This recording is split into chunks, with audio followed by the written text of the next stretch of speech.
मैं अभी आपको बताता हूँ, रुक जाओ जरा। मान गया उस्ताद, तुमसे बात करने में मजा आ गया मेरे को। बिल्कुल ऐसे ऐसे ऐसे बंदों से मुझे बड़ा मजा आता है बात करने में। करो बात है, सुबह से लेकर शाम तक करते रहो, उससे बहुत मजा आ गया। जी बताइए। बता रहे हैं जी, अभी टेंशन मत लो, थोड़ा ठंड रखो।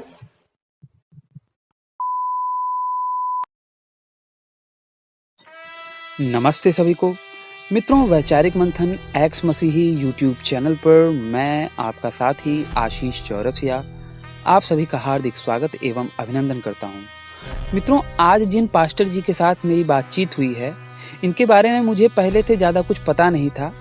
एक मित्र थे, हमारे एक दर्शक थे, जिन्होंने मुझे इनका नंबर दिया और मैंने बिना किसी तैयारी के इनसे बातचीत करना शुरू किया। और हमारी क्या बातचीत हुई, वही बातचीत आज मैं आप लोगों के समक्ष रख रहा हूं। आप सभी सुनिए एवं निर्णय लीजिए।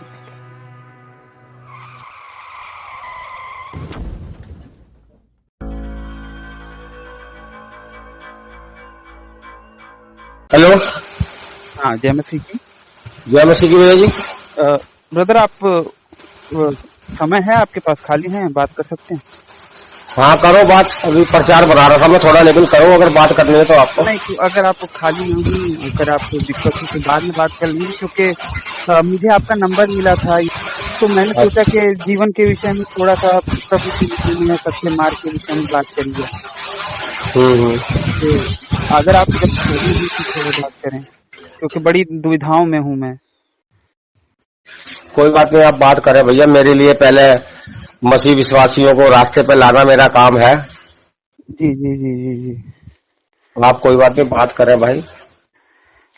जैसे कि मैं प्रभु पे भी, प्रभु का नाम लेता हूँ और काफी समय से मेरे जीवन, मैं अपना नाम बता दूं पहले, मेरा नाम आशीष चौरसिया है भाई जी। आप पास्टर हैं? हाँ जी। हाँ जी, तो पास्टर जी मेरा नाम आशीष चौरसिया है। मैं तो प्रभु को मानता हूँ। अब घर वगैरह में मैं बाकी मेरे घर वाले विश्वासी नहीं है। अब मैं तो विश्वास करता हूँ, लेकिन मेरे घर वाले जो हैं वो थोड़ा सवाल वगैरह करने लगते हैं और परेशान करते हैं मुझे। तो मुझे समझ में नहीं आता कि क्या करूं। मेरे एक चाचा जी हैं, वो मुझे ज्यादा सताते हैं। अब वो कहते हैं कि मतलब वो मुझसे सवाल करते हैं कि भैया क्यों मानते हो ईसा मसीह को, क्या नाम से, हम लोग काले लोग हैं। मतलब वो कहते हैं कि हम लोग भारत के लोग हैं, हम लोग काले लोग हैं और हम भूरे लोग हैं। हमारे यहाँ पे अगर कोई काला भी हो जाता है, गोरा भी हो जाता है, तो भी उसके जो बाल वगैरह रहते हैं, आंखों की भौहें वगैरह रहती हैं, वो भी मतलब कि काले ही रहते हैं। कदकाठी भी उनकी, हमारी जो कदकाठी है वो अलग है। तो उस व्यक्ति को तुम क्यों मान रहे हो जिसका के रंग रूप हमारे जैसा नहीं है, ना तो उसकी कद काठी हमारे जैसी है, और सबसे बड़ी बात कि उसका ना तो बोली भाषा हमारे जैसी है, तो उसे क्यों मान रहे हो? तो इसका क्या जवाब दूं मैं उनको? भाई मेरे को एक बात बताओ आप, क्या आपका न्याय रंग रूप देखकर होगा? नहीं, मुझे तो नहीं लगता, लेकिन उनको कैसे जवाब दिया जाए? आप उनको यही बोलो कि भाई क्या हमारा न्याय रंग रूप देखकर होगा क्या? वो ये कहते हैं ना कि अंग्रेजों ने या फिर जो ईसाई लोग थे, हम आए थे यहाँ पे, उन्होंने राज किया था, तो उन्होंने जो हम पे अत्याचार किए वो रंग रूप के आधार पे ही तो किए। और अगर यीशु सबके भगवान भाई कोई काले रूप में क्यों किसी ने नहीं किसी ने रंग रूप देखकर भाई हमारे ऊपर अत्याचार नहीं किए थे, हमारी कमजोरी देखकर उन्होंने अत्याचार किए थे। नहीं पास्टर जी, भाई जी, ये तो बात पक्की है, मैंने भी हिस्ट्री थोड़ी पढ़ी है। अगर आप देखें तो रेसिज्म, काले गोरे रंग भेद के आधार पे हमारा शोषण हुआ है। इवन कि अगर आप देखें तो जो गांधी जी थे, उनको फर्स्ट क्लास डिब्बे से मार के इसलिए हटाया गया था क्योंकि वो काले थे।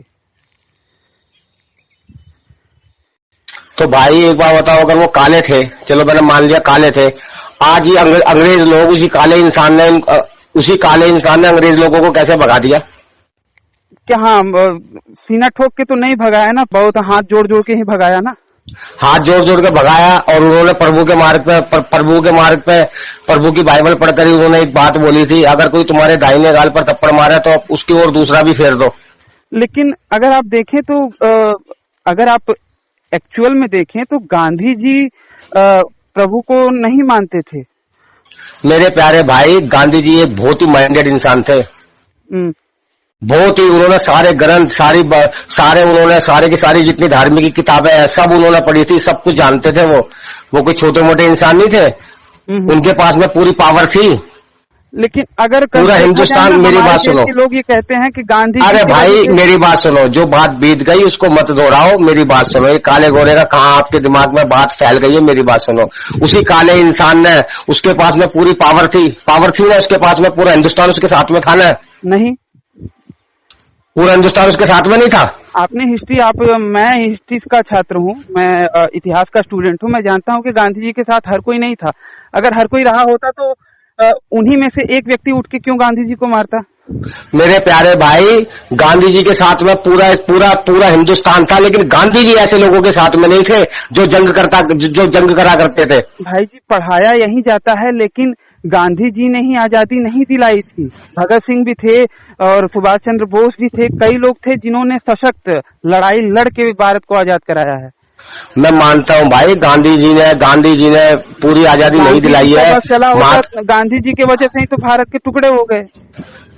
भाई गांधी जी की वजह से कहाँ भारत के टुकड़े हुए हैं? अब आप बाइबल की बात पूछ रहे हो, मेरे से इतिहास पढ़ा रहे हो। भाई इतिहास मैं नहीं जानता इतना, मैं तो बाइबल की मैं तो प्रेम की भाषा जानता हूँ बस। भाई जी, इतिहास का छात्र मैं हूँ, तो मैं जानता हूँ कि गांधी जी के वजह से क्या हुआ था, क्या नहीं हुआ था। मैं ये कह रहा था कि अगर प्रभु यीशु हम काले लोगों को भी पसंद करते या फिर काले लोगों के भी ईश्वर होते, तो वो काले रूप में क्यों नहीं आए? तो भाई ये तो जाकर ऊपर पूछ रहा परमेश्वर से कि तूने काले रूप में से क्यों नहीं भेजा। तो ये तो बताने की जिम्मेदारी आपकी है ना, क्योंकि आप काले होके गोरे ईश्वर को मान रहे हो, ऐसा वो कहते हैं। मेरी बात सुनो, हम काले होके नहीं मान रहे, यहाँ पे गोरे भी तो लोग हैं जो प्रभु यीशु मसीह को मान रहे हैं। यहाँ पे कितने भी गोरे आप देख लो भारत में, वो उस तरीके के अंग्रेजों वाले गोरे नहीं हैं, उनकी नस्ल हमारी वाली ही है, भारतीय। अरे भैया, ये नस्ल वसल कुछ नहीं होती है, काला गोरा कुछ नहीं होता है, इंसान मन का गोरा और मन का काला होता है। तो बाइबल जहाँ पे अब हनुमान, अब दुनिया हनुमान को मानती है क्या? दुनिया बंदर है? दुनिया हनुमान जी को कहा? हनुमान जी, देखिए हिंदुओं में ये कहा जाता है, कहा क्या जाता है वो मत बताओ मेरे को, पहले ये बताओ क्या जो आदमी है इस टाइम पे और औरत है वो बंदर और बंदरिया है? कहाँ है उनकी पूंछ? हर कोई हनुमान जी को बंदर नहीं मानता ना। क्यों नहीं मानते? बंदर तो अगर बंदरों वो तो बंदरों का मंदिर, हनुमान के मंदिर के पास में भी बंदर रहते हैं। बंदर रहते हैं, इसका मतलब ये नहीं कि वो बंदर ही थे या फिर ऐसा उनका मूर्ति दिखाया जाता है। अगर आप गणेश जी जो है, गणेश जी की जो सवारी है वो क्यों है? मैं कहता हूँ वाल्मीकि रामायण से आप बता सकते हैं मुझे कि क्या नाम से हनुमान जी बंदर थे?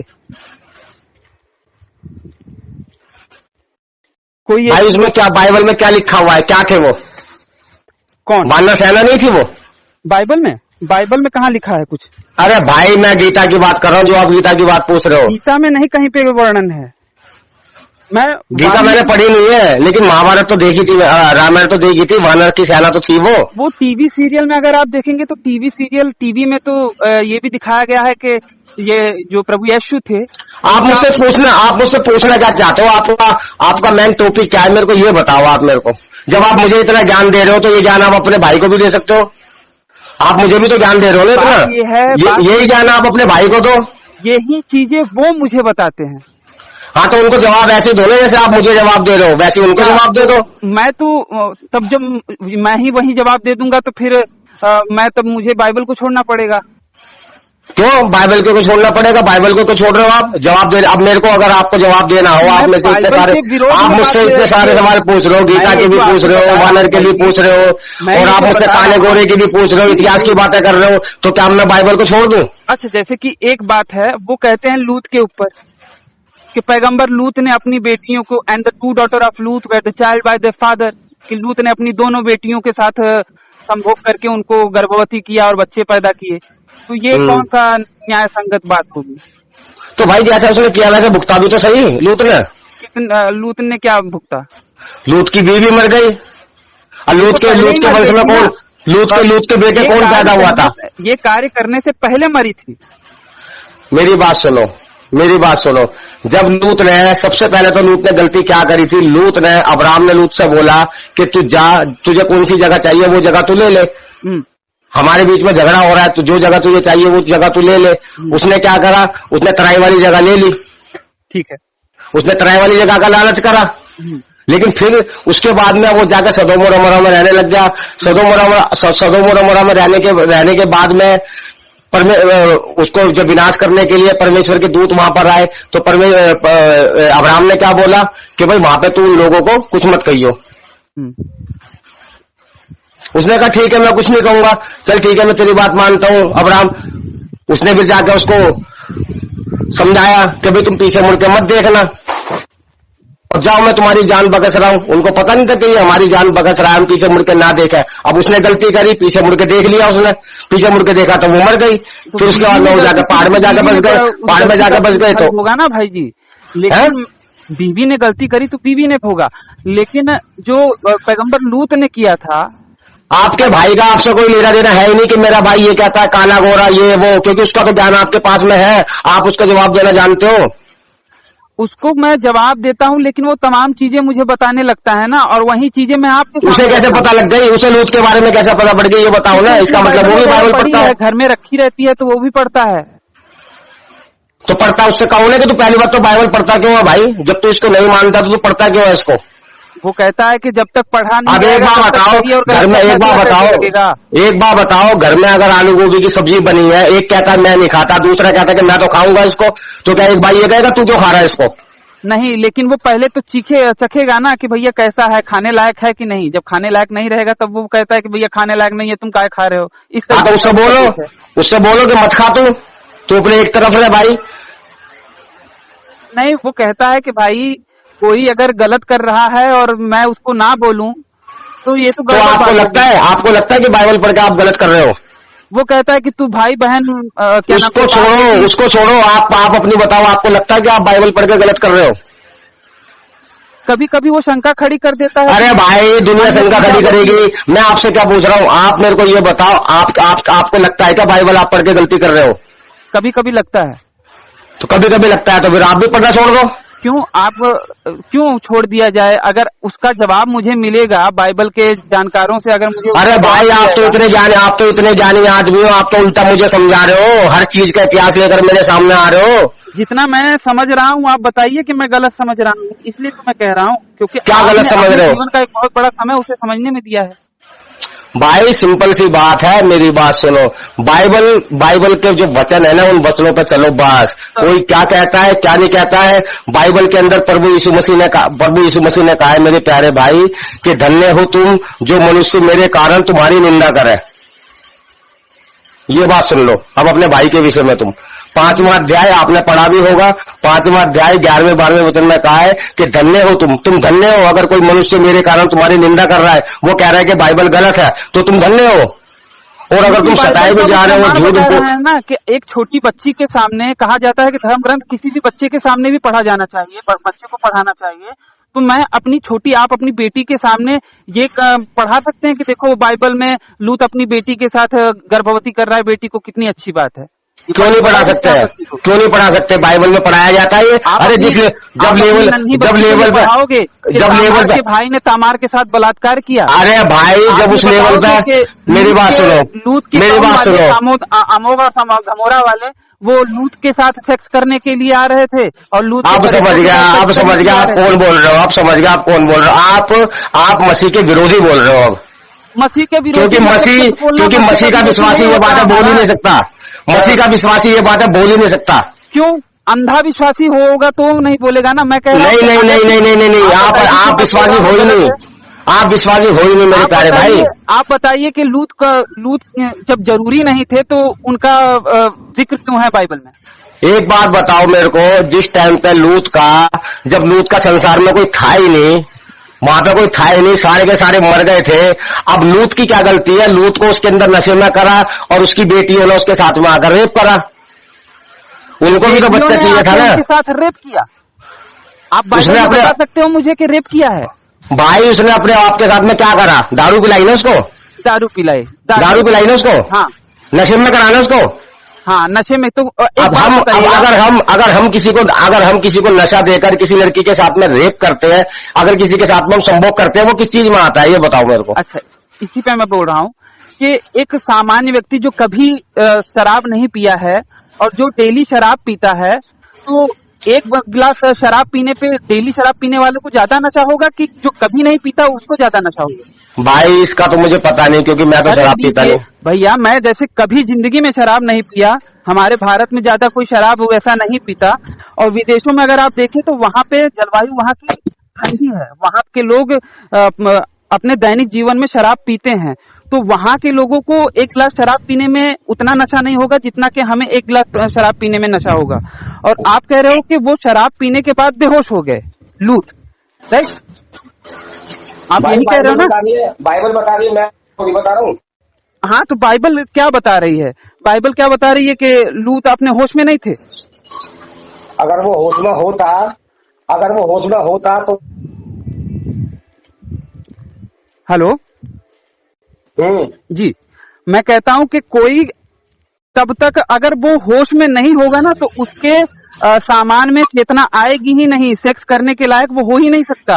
अगर नशे में एकदम भंड हो जाता है ना व्यक्ति, तो उसके सामान में चेतना आती ही नहीं कि वो किसी के भाई ये तो हाँ, तो ये बात तो भाई वो पीने वाला ही बताएगा हमें, तो जो बाइबल है वो और हम पढ़ते हैं उसी को हम मानते हैं। लूत की बेटियां भी ऐरी गैरी तो थी नहीं, वो एक ऐसे व्यक्ति की बेटियां थी जो कि इतना बढ़िया था कि उसका मेंशन बाकायदा बाइबल में बोला गया है, और उसके लिए बाकायदा उसको बचाने के लिए अल्लाह का इतना प्यारा था, ये यहोवा का इतना प्यारा था कि यहोवा ने अपने फरिश्ते दो भेजे थे।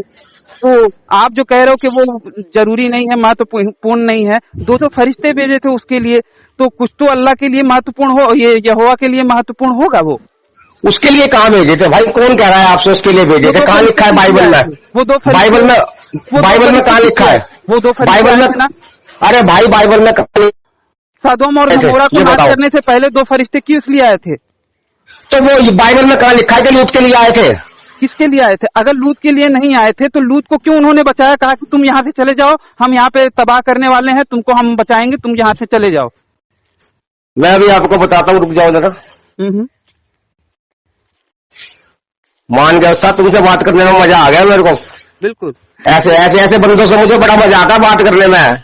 करो बात है, सुबह से लेकर शाम तक करते रहो, उससे बहुत मजा आ गया। जी बताइए। बता रहे हैं जी, अभी टेंशन मत लो, थोड़ा ठंड रखो।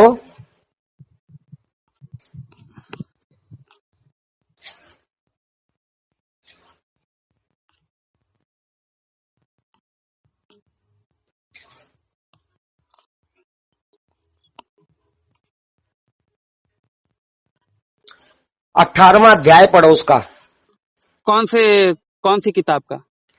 उत्पत्ति की किताब 18वां अध्याय 16 वचन से पूरा ही पढ़ लो।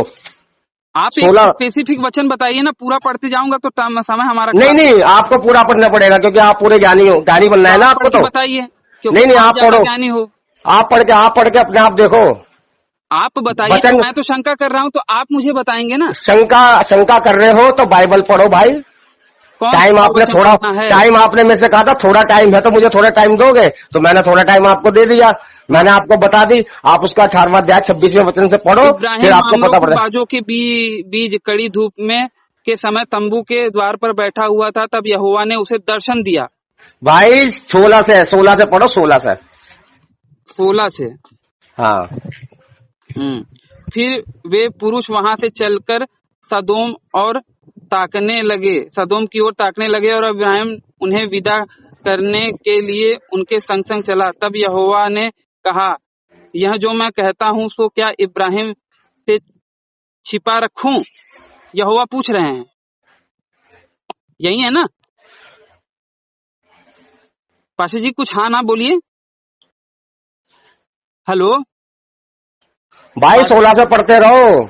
अब मैं ये कह रहा हूँ कि ये 16 से पढ़ते रहो, जब मैंने 18 का 16 बोल दिया तो पढ़ते रहो बस उससे। अरे तो हम अरे भाई 18 के 16 से पढ़ते रहो बस, कोई सवाल जवाब मत करो, बीच में पढ़ते रहो, इसको पूरा पढ़ो। इब्राहिम से तो निश्चय एक बड़ी ही सामर्थी जाति उपजेगी और पृथ्वी की सारी जातियां उसके द्वारा आशीष पाएंगी, क्योंकि मैं जानता हूं कि वह अपने पुत्रों और परिवारों को उसके पीछे रह जाएंगे, ज्ञाता देगा कि वे यहोवा के मार्ग में अटल रहें और धर्म के न्याय करें, इसलिए कि जो कुछ यहोवा ने इब्राहिम के विषय में कहा वह उसे पूरा करे। फिर यहोवा ने सदोम और अमोरा के लिए चिल्लाहट बढ़ गई तो उनका पाप भारी हो गया, इसीलिए मैं उतर कर देखूंगा कि उसकी जैसी चिल्लाहट मेरे कानों तक पहुंची है, उन्होंने ठीक वैसा ही काम किया है कि नहीं, और ना किया हो तो मैं उसे जान लूंगा। ये कौन कह रहा है? 21वां वचन कौन कह रहा है? कृपया बता सकते हैं मुझे? भाई मुझे नहीं पता, पढ़ते रहो इसको, मैं नहीं जानता। पता, पहले ये बताइए, यहोवा अज्ञानी है क्या? वो नीचे उतर के देखेगा तब उसको पता चलेगा कि very good, very good, very good, very good. वाह भाई मसीह विरोधी, क्या हाल है तेरे, मान गए भाई तेरे को। चलिए आप मान गए भाई तेरे को। भाई किस पृथ्वी पे रहता है, कहीं दूसरे विमान से आया तो मान ले मुझे, लेकिन ये बता कि तेरा यहोवा इतना अज्ञानी हो गया कि वो नीचे उतर के देखेगा तब उसे पता चलेगा, नहीं तो उससे पहले। भाई वो अज्ञानी नहीं है, वो तुम्हारे जैसे को ज्ञान देने के लिए नीचे उतरा था कि वो नीचे उतर तुम्हारे जैसे को ज्ञान देने के लिए नीचे उतरा था वो, कि तुम इस वचनों को पढ़ो। तू वहाँ पे था क्या उस टाइम पे? तू वहाँ पे था उस टाइम पे? अगर ये वचन यहाँ पे लिखे नहीं, अगर ये वचन लिखे नहीं जाते, मेरी बात सुन, तो तू भी समझ रहा है। मेरी बात सुन। क्या सुन? तू एक बात बता, तू उस टाइम पे था? आज से 5000 पहले था तू बता, तू वो टाइम पे था? आज से 5000 पहले था तू? आज से 5000 पहले तू था? मेरे पास तो वचन है, मैं तो वचन के साथ में हूँ। मैं भी तो उसी वचन के आधार पर। कहाँ है तू तो परमेश्वर ये कह रहा है कि क्या वो ज्ञानी है? क्या वो इतना ज्ञानी नहीं है कि वो नीचे आ रहा है? अगर वो ज्ञानी होता तो उसको जहाँ कहीं पे भी रहता उसको पता चल जाता, लेकिन मेरी बात सुन, नीचे वो आया ही नीचे इसलिए था कि ताकि ये वचन यहाँ पर लिखे जाए, गवाहियां बने।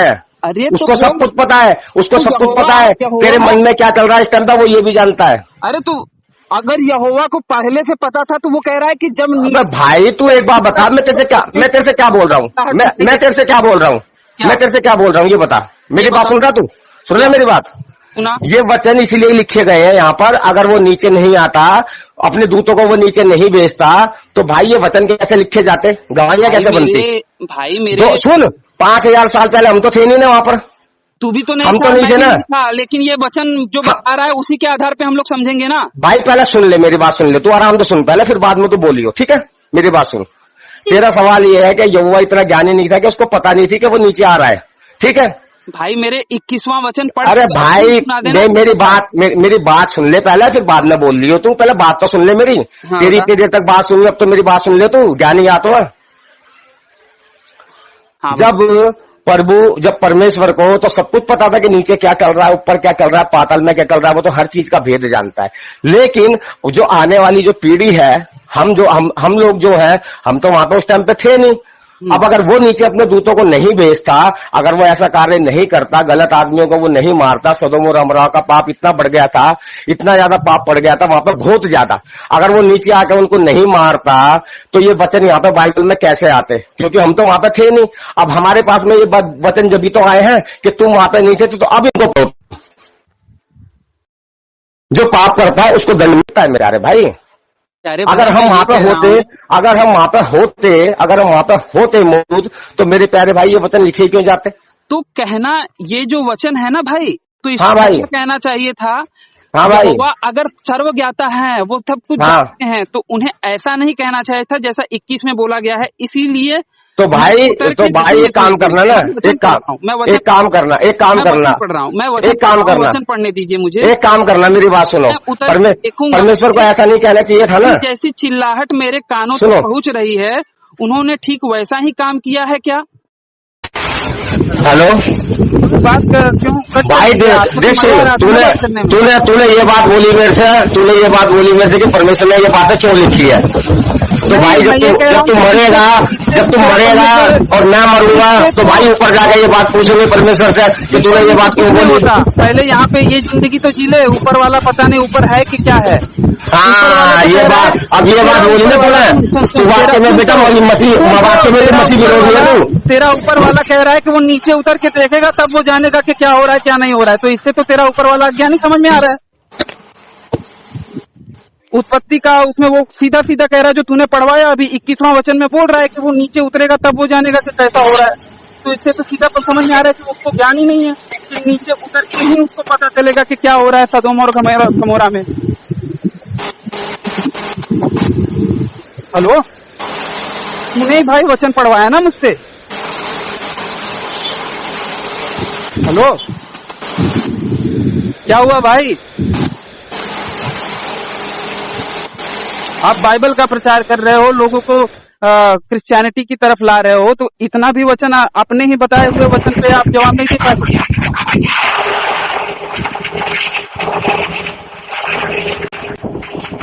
ओ, क्या हुआ? यहोवा ने लाइन काट दी क्या?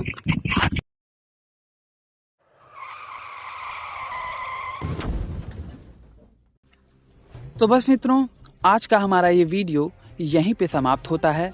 अगर ये बातचीत आप लोगों को पसंद आई हो तो इसे कम से कम 5 मिनट का समाधान देते हुए अपने मित्र मंडली में शेयर अवश्य करें। हो सकता है आपके एक शेयर से हमारा कोई भाई या बहन इनकी सच्चाई से अवगत हो जाए और भटकने से बच जाए। अगर आप सामर्थ्यवान हैं और मुझे मेरे इस कार्य में सहयोग करना चाहते हैं तो स्क्रीन पर दिख रहे QR कोड पर आप मुझे सहयोग कर सकते हैं। और अंत में चलते चलते आपसे यही निवेदन करना चाहूंगा कि देखिए, बाकियों के लिए तो जन्नत और जहन्नुम है, परंतु आपको पुनः इसी धरती पर आना है। तो इस धरती माँ की रक्षा के लिए अपने जीवन काल में प्रतिवर्ष एक पेड़ अवश्य लगाएं।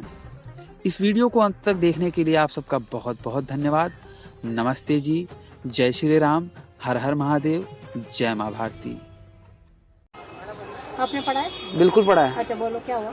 बाइबल लूका चैप्टर नंबर 19 रूल नंबर 27 वहाँ पे यीशु कहता है, but as for those my enemies who are not have me reign I will bring them hither and slay them before me. इसका मतलब होता है कि मेरे उन बैरियों को मेरे सामने लाके कत्ल करो जो मुझे अपना राजा नहीं मानते। ये कह रहा है यीशु।